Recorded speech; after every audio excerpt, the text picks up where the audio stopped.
Pack your bags, Eleanor.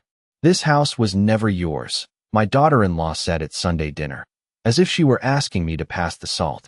For a moment, the only sound in the dining room was the soft tick of Harold's old wall clock above the china cabinet. I had wound that clock every Friday for 38 years, even after my husband's hands became too unsteady to do it himself. Now it seemed louder than Lauren's voice, louder than the silverware, louder than my own heartbeat. I looked across the table at my son, Daniel. He was 44 years old, broad-shouldered, wearing the navy sweater I had bought him last Christmas, and he suddenly looked like a stranger sitting in my husband's chair. Daniel, I said quietly, is that what you want too? He did not answer right away. He stared down at his plate, at the roast chicken I had spent all afternoon preparing because it had once been his favorite. Lauren folded her hands beside her water glass. Her wedding ring flashed under the chandelier, sharp and bright. Your mother needs clarity, she said, not to me, but to him. We agreed this would be handled tonight. We. That little word told me more than any argument could have. Daniel took a breath and finally looked up, though not directly at my eyes. It's time, Mom, he said. The house is too much for you. Lauren and I have talked about it, and we think it would be better for everyone if you moved somewhere more appropriate. More appropriate. I was 72 years old, not a suitcase left in the wrong room. I had raised a child in this house, buried a husband from this house, planted every hydrangea along the front walk with my own 2 hands. Yet my son spoke as if I were an old couch they had finally decided to remove. Lauren reached into the folder beside her chair and slid a cream-colored envelope across the table toward me. I made a list, she said. 3 senior communities within 20 miles. Clean places. Safe. They have activities. She smiled then, the kind of smile people use when they want cruelty to look practical. You have 14 days to choose one. I did not touch the envelope. I kept my hands in my lap where no one could see my fingers tightening around the cloth napkin. Harold had been gone just 6 weeks. His reading glasses still sat on the small table by the fireplace. His gray cardigan still hung behind the bedroom door because I had not yet found the courage to move it. Every morning, I woke expecting to hear him clearing his throat in the kitchen, opening the newspaper, calling me Ellie in that warm, gravelly voice that had carried me through half a century.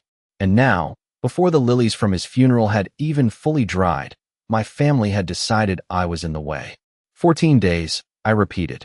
Lauren nodded, pleased that I seemed to understand. It's generous, considering we'll need time to bring in contractors before winter. The master bedroom has great light, and Daniel really needs a proper home office. Something inside me went very still. Not calm, not peaceful. Still, like a lake before ice cracks across the surface. I looked at Daniel again. You're planning renovations? His face colored slightly. Eventually. Nothing final yet. Lauren gave a small laugh. Eleanor, please don't make this emotional. You know Harold would have wanted Daniel to have stability. My husband's name in her mouth felt wrong.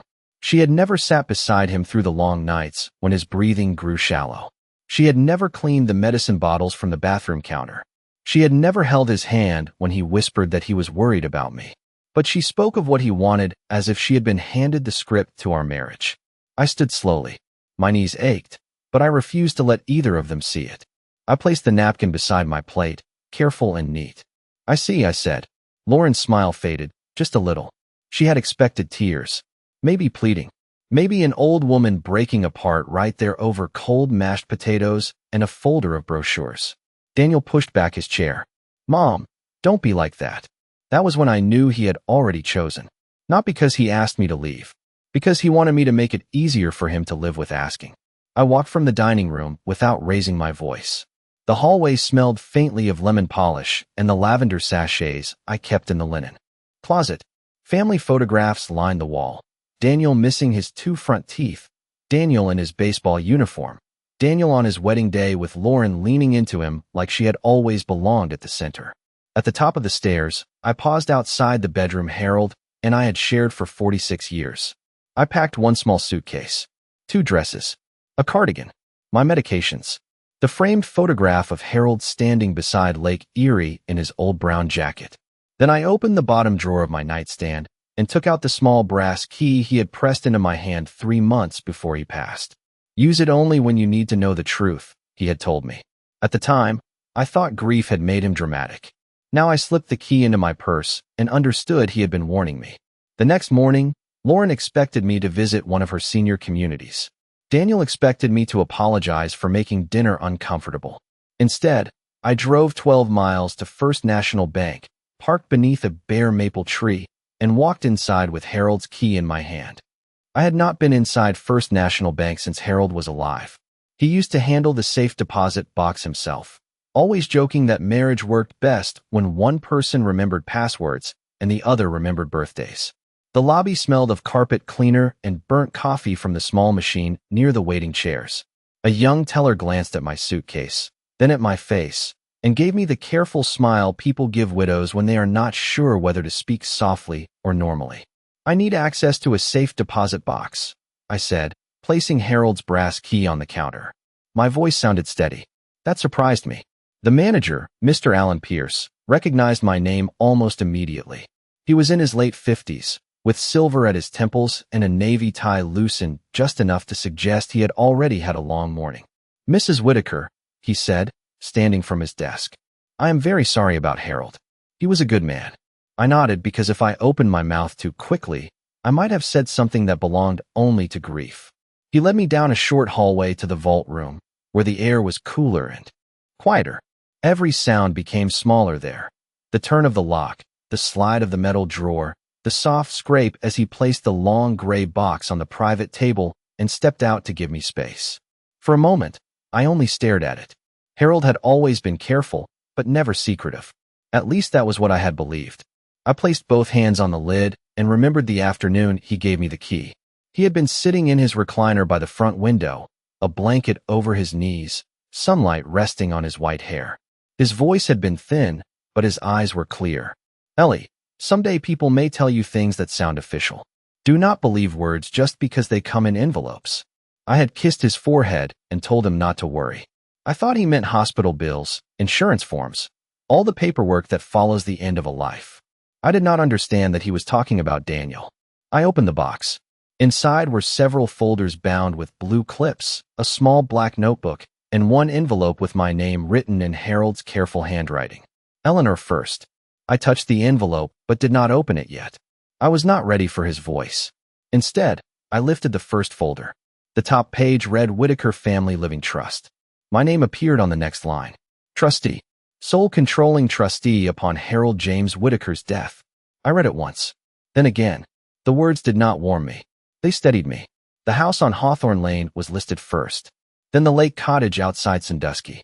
Then the investment account Harold had built slowly over 4 decades. Then 61% ownership of Whitaker Custom Millwork, the company Daniel had been managing for the past 6 years as if it already belonged to him.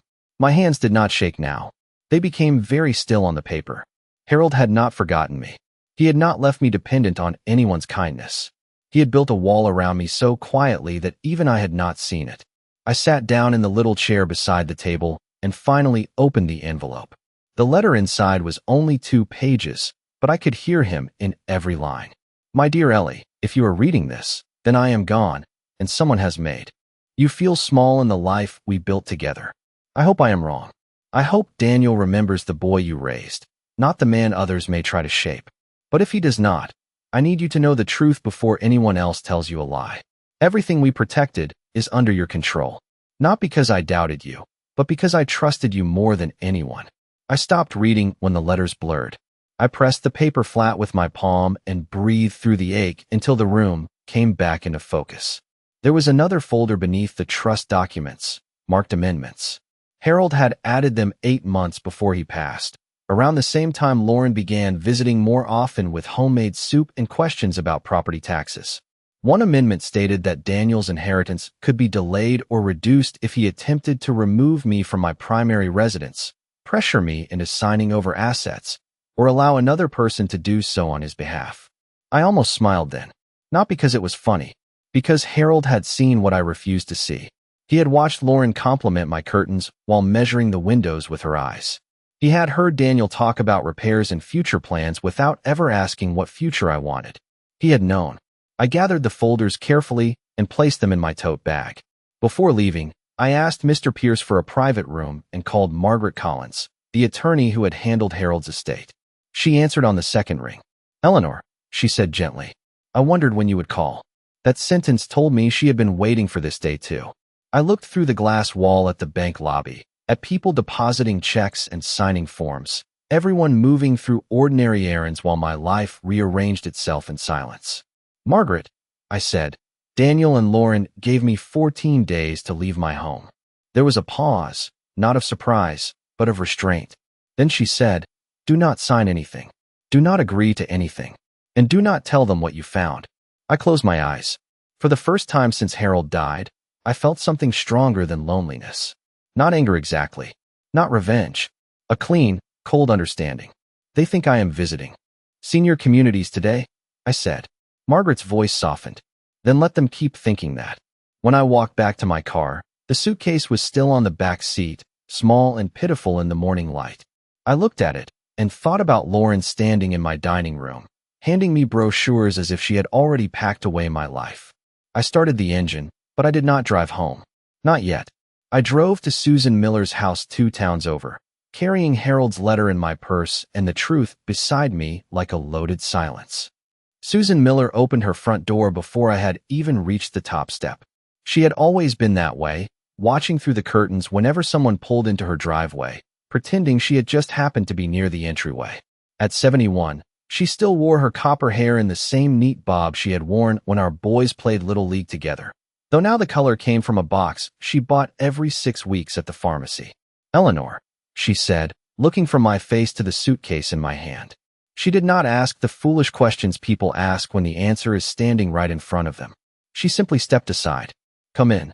Her house smelled like cinnamon coffee and laundry soap. The kind of ordinary comfort that can make a person fall apart if they have been holding themselves too tightly for too long.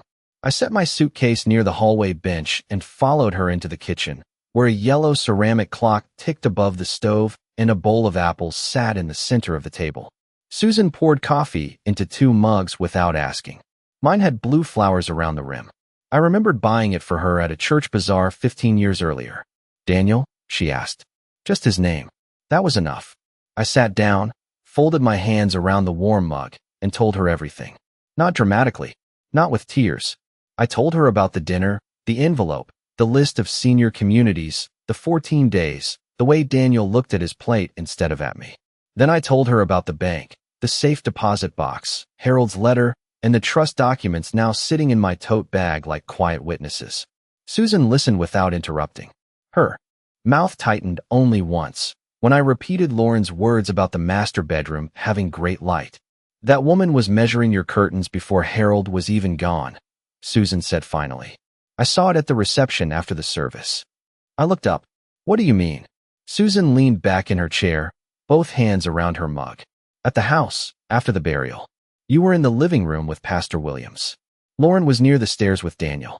I heard her say the upstairs layout could work beautifully if they opened the wall between your room and the office. I stared at her. The coffee had gone still between my palms. I remembered that afternoon only in fragments. Black dresses, casserole dishes, damp tissues, someone touching my shoulder every few minutes. I did not remember Lauren by the stairs. I did not remember my son discussing walls while his father's coat still hung by the back door. Why did you not tell me? I asked, though I already knew. Susan's eyes softened.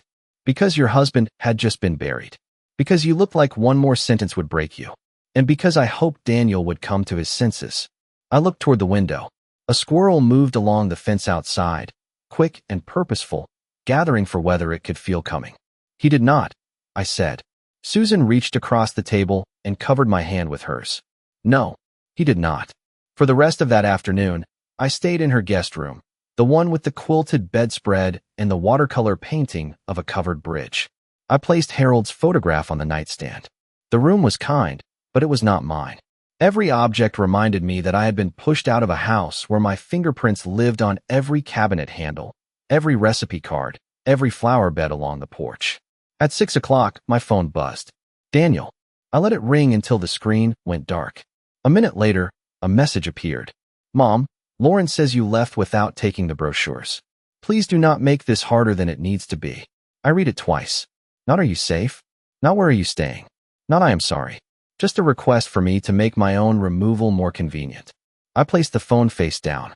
Susan, standing in the doorway with a folded towel, saw my expression and did not ask. You can stay as long as you need, she said. Thank you, I answered. But I will not need long.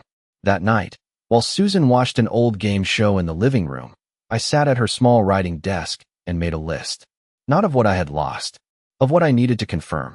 Margaret had told me to collect everything Daniel and Lauren sent me, every message, every email, every document, every request. She said people like Lauren often believe politeness was weakness and silence was permission. So I became silent on purpose. The next morning, Lauren gave me the first gift of evidence without realizing it. She sent a group text to me, Daniel, and someone named Brent from a real estate office. Eleanor has agreed to transition out within 2 weeks. We would like to discuss market timing and pre-listing improvements. I read the message slowly. Agreed. Transition. Pre-listing. Such clean words for taking over a widow's home. Daniel replied with a thumbs up. That small blue symbol hurt more than it should have. I forwarded everything to Margaret, then set the phone down and waited. 3 minutes later, Margaret called. This is very helpful, she said. Her voice was calm, almost pleasant. Do not correct her. Do not warn her. Let her keep writing. I looked at Harold's photograph on the nightstand. His eyes seemed amused in that quiet way he had when someone underestimated him at a business meeting. Margaret, I asked, how long should I let this go on? Long enough, she said, for them to show intent. So I did nothing. I did not argue. I did not return home. I did not tell Daniel he was standing on ground that did not belong to him. For the first time in my life, I let my family believe I was powerless, and I watched what they chose to do with that belief. By the third morning at Susan's house, Lauren had stopped pretending concern and started behaving like a woman who had already chosen paint colors. She sent 3 more messages before breakfast. One was about donating my old furniture to make the staging process cleaner. One asked whether I had a forwarding address for important mail. The last one included a photograph of my front porch with 2 large cardboard boxes beside the door. We packed a few things you forgot, she wrote. Daniel can drop them off once you tell us where you are staying. I enlarged the picture with 2 fingers and studied the boxes. My winter coats were folded badly on top. A framed needlepoint Harold's mother had made for our first anniversary leaned against the railing, exposed to the damp November air. Beside it sat the green ceramic mixing bowl I had used every Thanksgiving since Daniel was 5. It had a chip near the rim from the year he tried to help me stir cornbread batter and dropped the spoon too hard. Lauren had placed my memories outside like yard sale leftovers. I did not reply. I forwarded the photograph to Margaret, then sat at Susan's kitchen table while the toaster clicked and the morning news murmured from the counter television. Susan looked at the picture and pressed her lips together. Do you want me to drive over there and get those boxes? She asked. No, I said. Not yet. It was strange how quickly pain could become information once you stopped begging it to be something else. Every careless message from Lauren gave Margaret another thread to pull. Every silence from Daniel tied the knot tighter around himself. Around 11, Margaret called and asked if I was comfortable allowing a little more time. She is moving fast, Margaret said. Too fast. If she contacts a contractor or a listing agent again, I want that documented. She already included Brent from the real estate office. I reminded her. Yes, Margaret said. And now we need to know whether Brent understands who owns the property. That afternoon, I received the answer.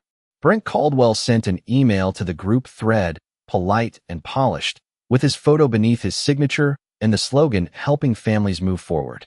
He wrote that the Hawthorne Lane property could attract strong interest if listed before the holidays, especially with cosmetic updates and decluttering. He asked Daniel to confirm authority to begin a preliminary market analysis. Daniel replied 12 minutes later. Yes, please proceed. My mother is relocating, and I will be handling the property going forward. I read that sentence in Susan's guest room while Harold's photograph watched from the nightstand. I will be handling the property. Not asking. Not confirming. Declaring. There it was, the boy I had raised.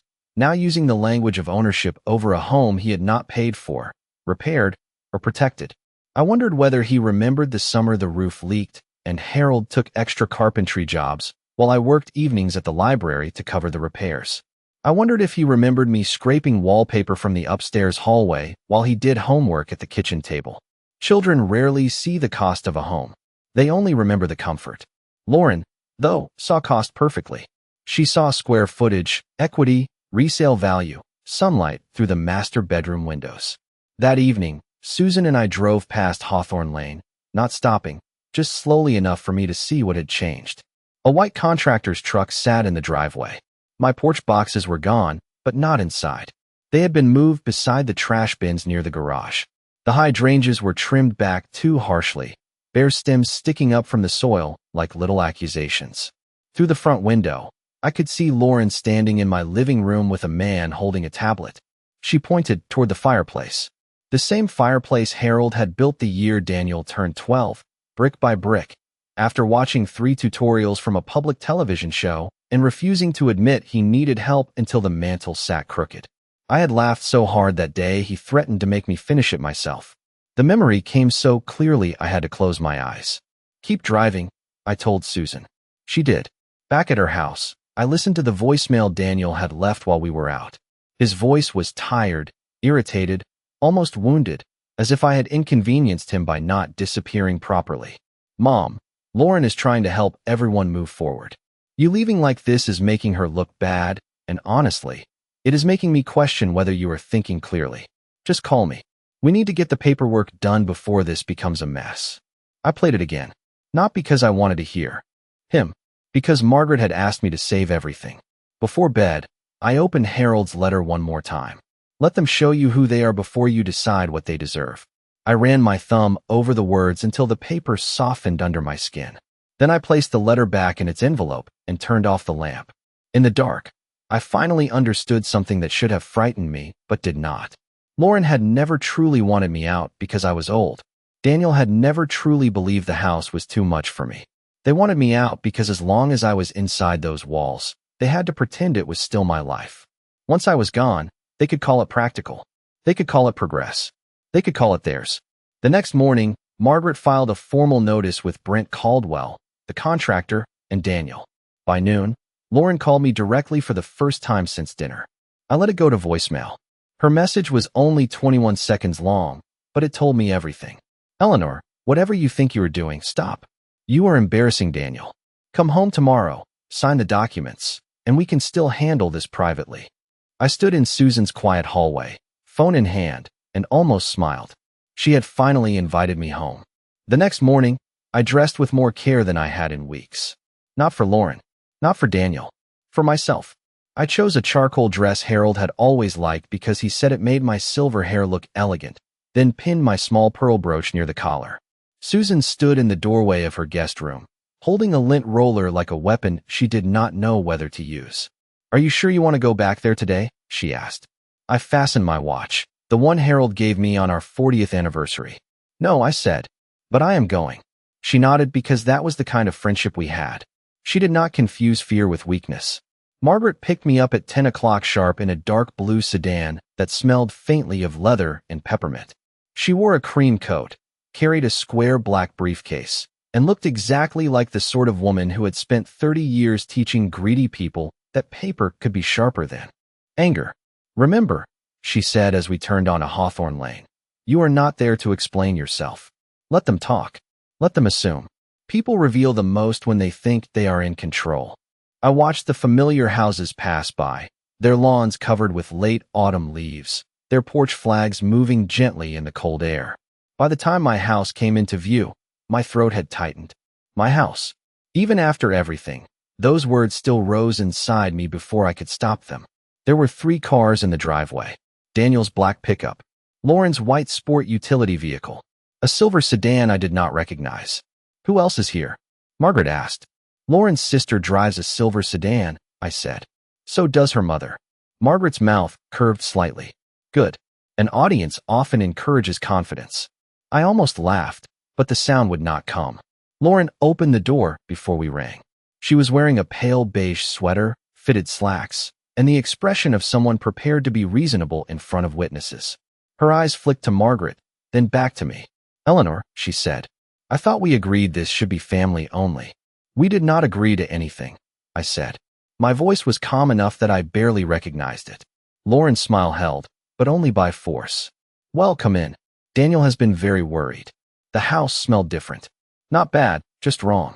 Someone had moved the hall table and replaced the framed photo of Harold and me at Cape Cod with a tall glass vase full of white branches.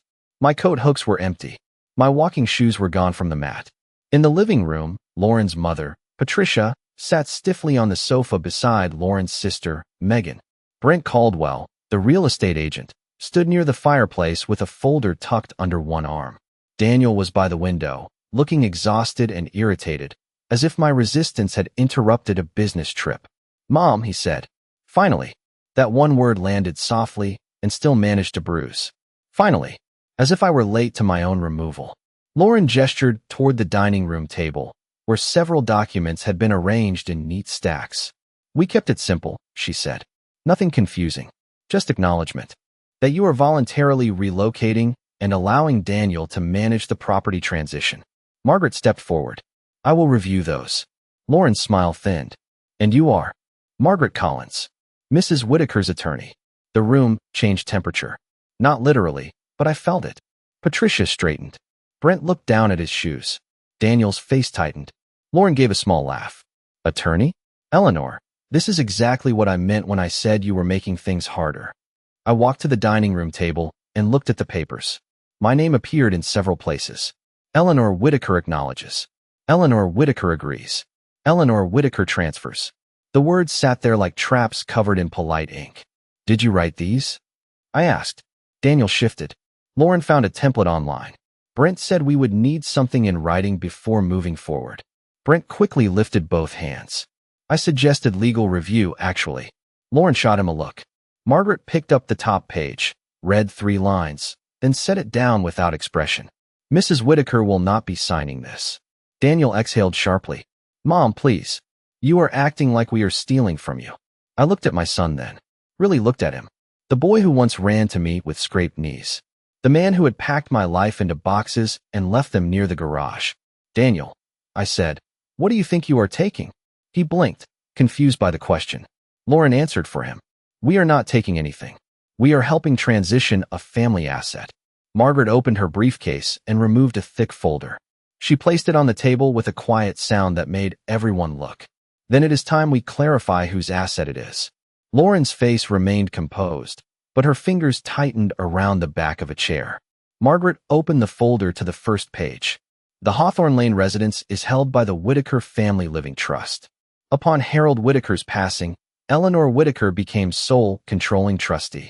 She has full authority over the property. Daniel Whitaker does not." The room went silent.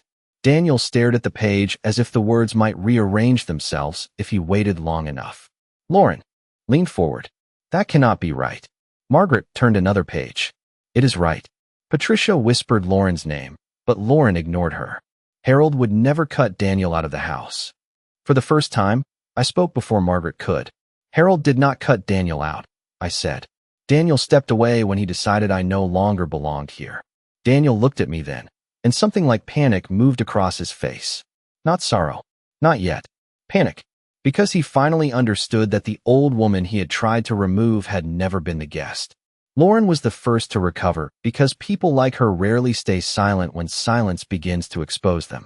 She gave a light, brittle laugh and reached for the folder as if touching the papers might reduce their power. Margaret placed one hand gently over the documents before Lauren could move them. "These are copies," Margaret said. "The originals are secured." Lauren's smile vanished for half a second, then returned in a thinner shape. "This is unnecessary. We all know Harold trusted Daniel with the business. He has been running Whitaker Custom Millwork for years. Managing daily operations is not the same as ownership," Margaret replied. "The trust holds 61% of the company. Mrs. Whitaker controls that interest." Daniel's face changed then. The house had frightened him. The company shook him. For the first time since I walked in, he looked directly at me. "Mom," he said, softer now. "You know I have kept Dad's company alive." I thought about Harold coming home with sawdust on his sleeves and invoices folded in his shirt pocket. I thought about the winter business slowed, and I stretched one pot roast across 3 dinners so payroll checks would clear before Christmas. I thought about Daniel, 22 years old, saying he never wanted to spend his life arguing with lumber suppliers, then later stepping into the office when the company was already steady enough to make him feel important. Your father kept that company alive, I said, and many good workers helped him. You were given responsibility, Daniel. That is not the same thing as being given permission to forget respect. Patricia cleared her throat from the sofa. Surely this can be settled privately. Families should not let paperwork divide them. I turned to her. She was elegant, polished, and careful, the kind of woman who had always treated me as if grief and age were contagious. Paperwork did not divide this family, I said. A 14-day deadline did. Megan looked down at her lap. Brent Caldwell quietly closed his folder. Lauren noticed and snapped her eyes toward him. Brent, you told us the listing could move quickly. Brent swallowed. I was told Mr. Whitaker had authority. I was not provided trust documentation. Because it is none of your business, Lauren said. Margaret raised an eyebrow. It became his business when he was included in written communication about preparing property his clients did not have authority to sell. The word clients made Lauren flinch.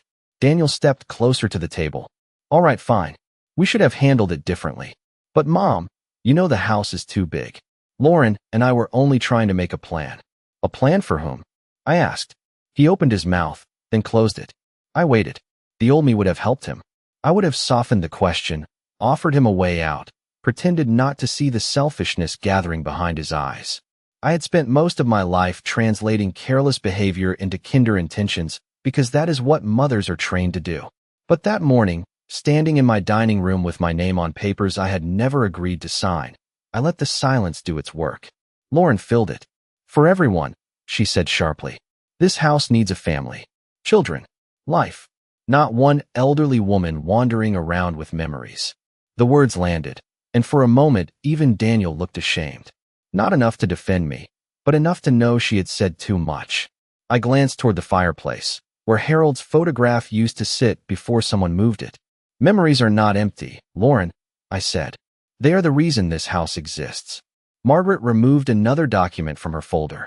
There is also the matter of the attempted relocation agreement and the proposed transfer language.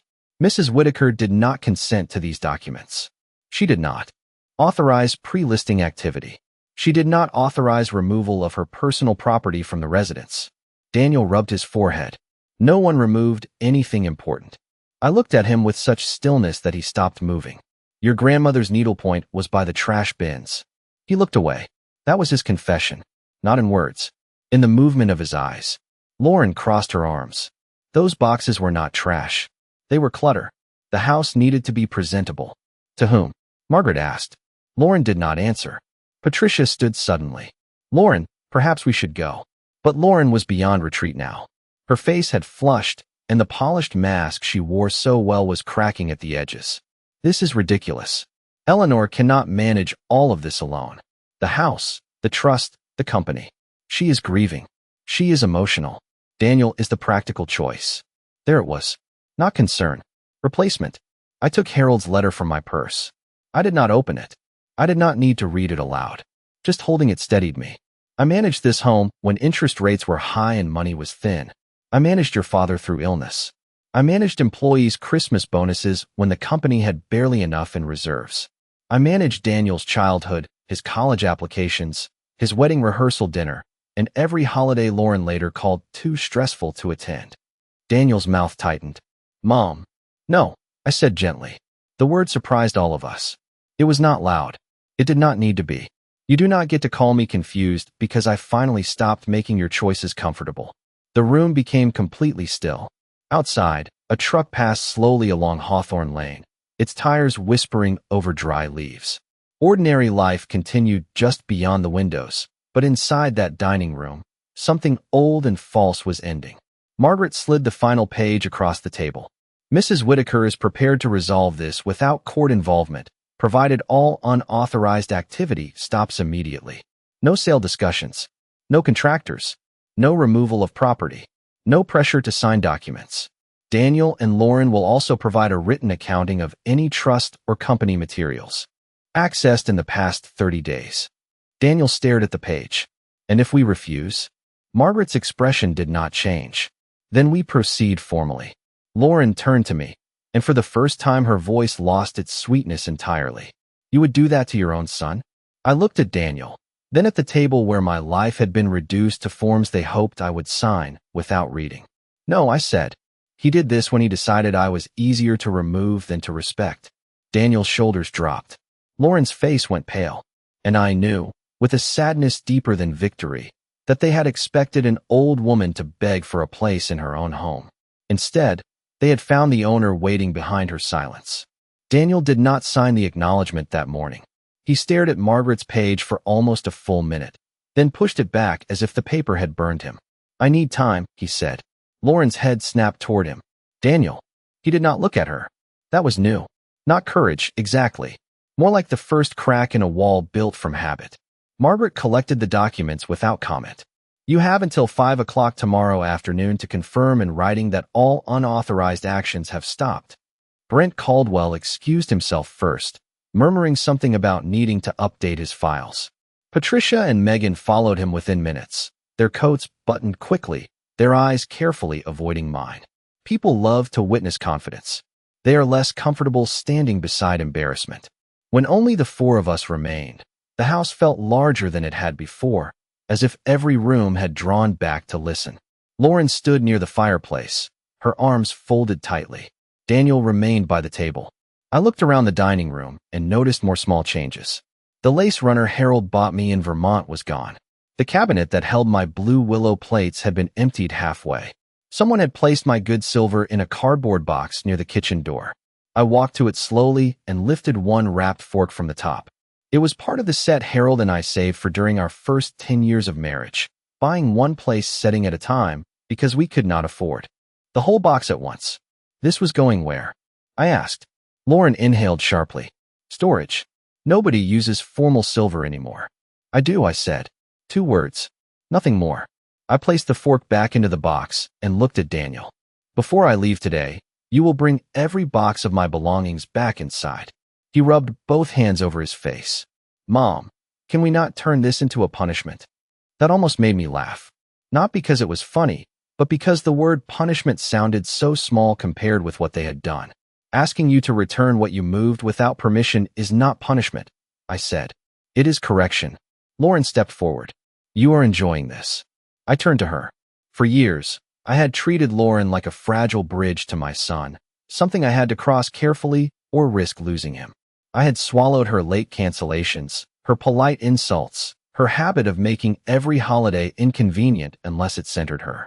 I had told myself young families were busy. I had told myself daughters-in-law needed space. I had told myself Daniel would notice one day. He noticed nothing until paperwork made noticing unavoidable. No, I said. I am not enjoying it. That is the difference between us. Her face hardened, but she had no answer. Daniel walked outside without another word. Through the dining room window, I watched him carry the first box from beside the garage. His shoulders were stiff. He set it in the hallway, then went back for another. Lauren did not help. She stood with her phone in her hand, typing quickly, stopping whenever Margaret glanced her way. I wondered who she was writing to. A friend. Her mother. Maybe someone telling her what to say next. It no longer mattered. By the time Daniel brought in the 5th box, his face had changed. Not softened. Changed. The act of carrying my life back into my house seemed to make the facts heavier for him. In one box, he found the green ceramic mixing bowl. He held it for a moment, thumb resting near the chipped rim. I remember this, he said quietly. I waited. You made cornbread in this. Every Thanksgiving, I said. His eyes lowered. I did not know Lauren put it outside. Lauren made a sound of disbelief. Do not start that. Daniel turned toward her. Why was it outside? It was the first honest question he had asked all week. Lauren's answer came too quickly. Because your mother left. Because the house was full of things we needed to sort through. Because someone had to make decisions. Those decisions were not yours, I said. She looked at me with open resentment now. You keep saying that as if Daniel is not Harold's son. I nodded slowly. He is Harold's son. That is why this hurts. The words landed harder than I expected. Daniel set the bowl down on the table with unusual care. His eyes were damp, but I did not move toward him. A mother's instinct is a difficult thing to quiet. Even after betrayal, some part of me wanted to comfort him for the pain caused by his own choices. But that old habit had helped bring us here. So I stayed still. Margaret checked her watch and gave me a small nod. It was time to leave before emotion blurred the boundary we had drawn. I will return after the written confirmation is received, she said. Until then, Mrs. Whitaker will remain elsewhere. Daniel looked startled. You are not staying here tonight. I glanced toward the stairs, toward the bedroom where Harold's cardigan still hung if Lauren had not moved it. Not while my home feels occupied by people waiting for me to vanish. He swallowed. Lauren rolled her eyes, but Daniel saw it. For once, he saw it. Outside, the air was cold and smelled of damp leaves. Margaret opened the car door for me, but before I got in, Daniel followed us onto the porch. Mom, he said. I turned. For a second, I saw the boy who used to run barefoot across that lawn with grass stains on his knees. Then I saw the man who had given me 14 days. Both were real. That was the tragedy. I did not think it would go this far, he said. I held my purse with both hands. It went this far the moment you let her speak to me like I was already gone. He looked down. I stepped into Margaret's car, and as we pulled away, I did not look back at Lauren in the window. I looked at the hydrangeas instead, cut too short, but not dead. Some things look ruined in November and still know exactly how to return.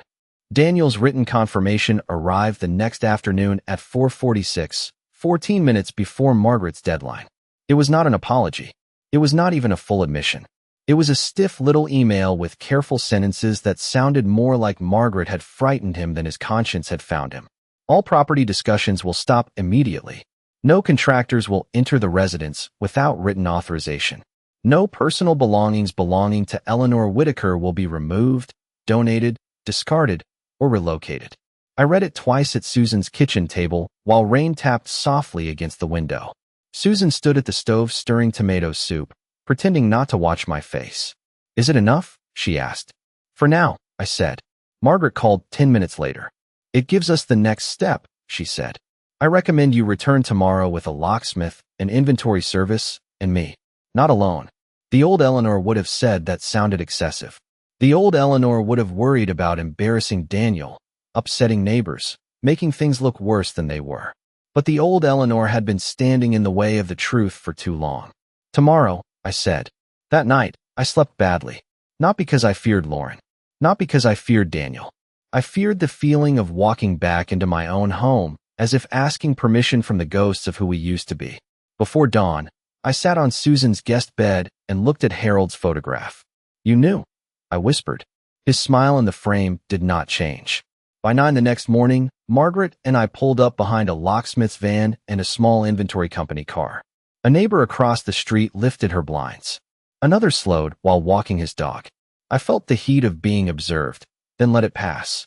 Shame only works when it belongs to you. Daniel opened the front door before we knocked. He looked tired, unshaven, and smaller than he had at dinner. Lauren was behind him in the hallway, arms crossed, her expression polished but strained. A locksmith, she said. Really, Eleanor? Margaret answered before I could. Mrs. Whitaker is securing trust. Property. The locksmith changed the front door, side door, garage entry, and back patio locks in less than an hour. Each small click of metal felt like a stitch closing. Lauren followed from room to room, making comments under her breath about drama, distrust, and unnecessary expense. Daniel said very little. When the inventory team began photographing the dining room, Lauren finally snapped. This is humiliating. I looked at the half-empty china cabinet, the missing lace runner, the boxes still stacked near the hallway. Yes, I said. It is. She stared at me, waiting for more. There was no more. We moved through the house slowly. In the living room, Harold's photograph had been placed inside a drawer beneath a stack of furniture catalogs. I lifted it out, wiped dust from the glass with my sleeve, and set it back on the mantel. Daniel watched from near the doorway, his face folded in a way that almost made me pity him. Almost. Upstairs, I found Harold's cardigan still behind the bedroom door. That was when my throat tightened. Not at the trust papers. Not at Lauren's sharp words. At a sweater. Gray wool.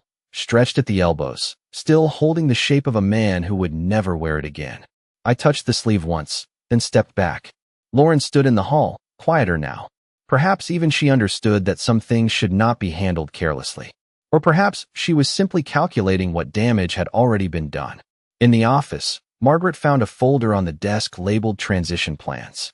Inside were printed estimates for renovation, a draft listing description, and a handwritten note in Lauren's slanted script.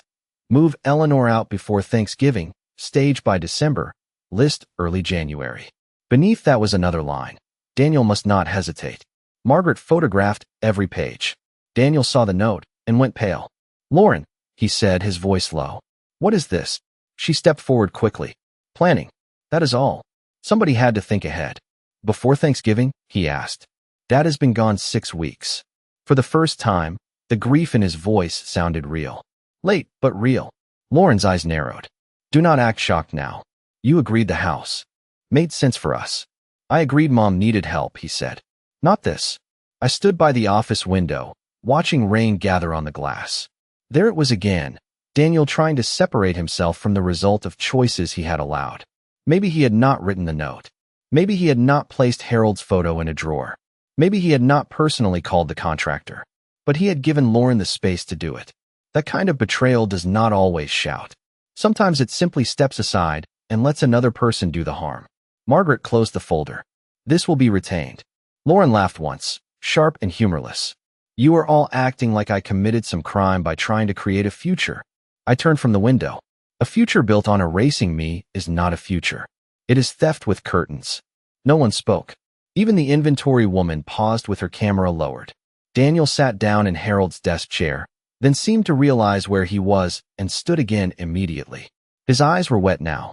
Mom, he said, I do not know how to fix this. I believed him. That was the saddest part. He had mistaken regret for repair. You start, I said, by leaving this house today. Lauren's mouth opened. Daniel looked at me as if he had not understood. Today, Margaret said.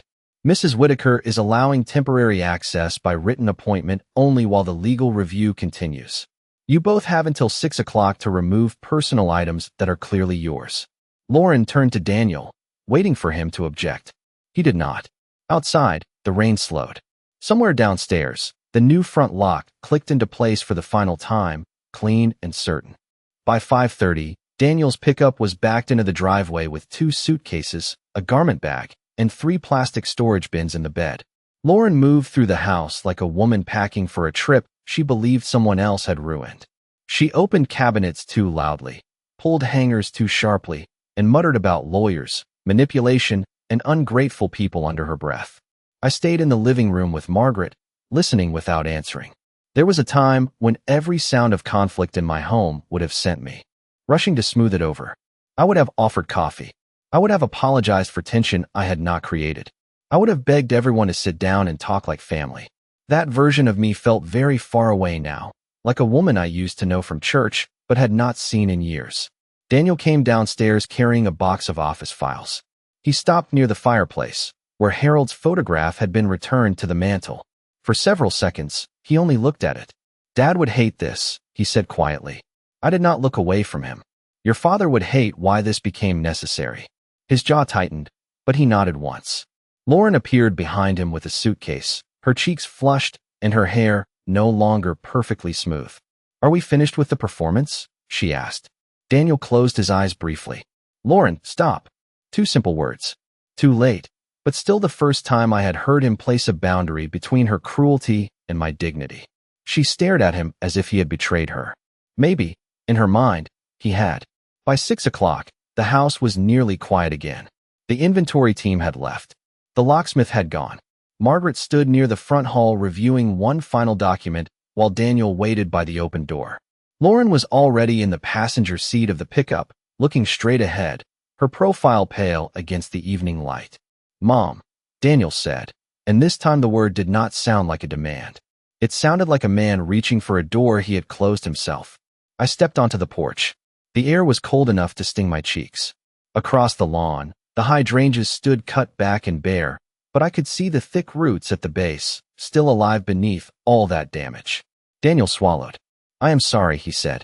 I had imagined those words more times than I wanted to admit. In those imaginary versions, they repaired something.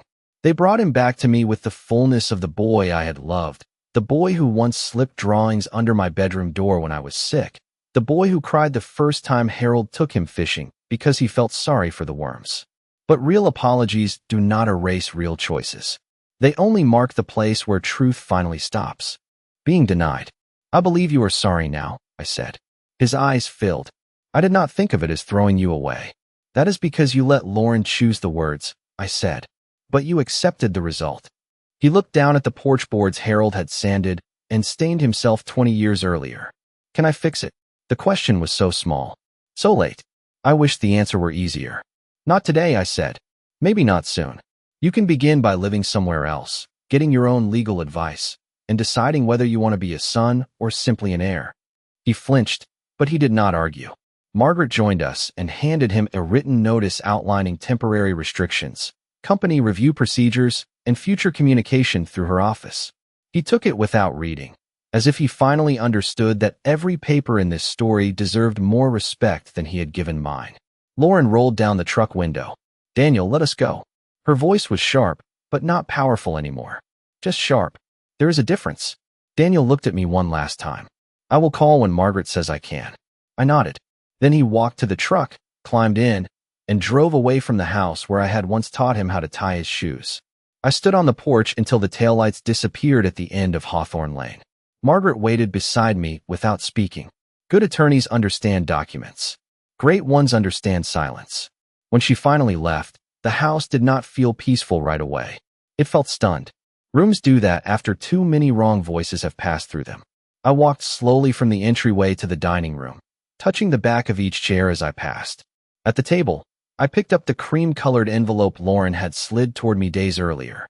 The senior community brochures were still inside, glossy and bright, promising cheerful activities and easy living. I did not hate those places. I might choose one someday on my own terms. That was the difference. Choice. I placed the envelope in the recycling bin. Then I carried Harold's cardigan downstairs from the bedroom and draped it over his chair by the fireplace. I made tea in the green ceramic mixing bowl's kitchen, using the kettle with the dent near the handle. Outside, darkness settled over the lawn. Inside, the clock above the china cabinet ticked steadily, still keeping time after all of us had lost our sense of it. I sat in Harold's chair, not because I wanted to become him, but because I no longer needed to leave it empty like a wound. The trust would be reviewed. The company would be audited. Daniel would face whatever consequences belonged to his choices. Lauren would discover that a house is not taken by wanting it loudly enough. As for me, I would remain exactly where Harold and I had built a life, not as a burden, not as a memory, and not as a guest someone could ask to leave. They had tried to move me out quietly, politely, efficiently. They had mistaken my grief for weakness and my silence for surrender. But every room around me knew the truth. I had not been standing in their way. They had been standing in my home.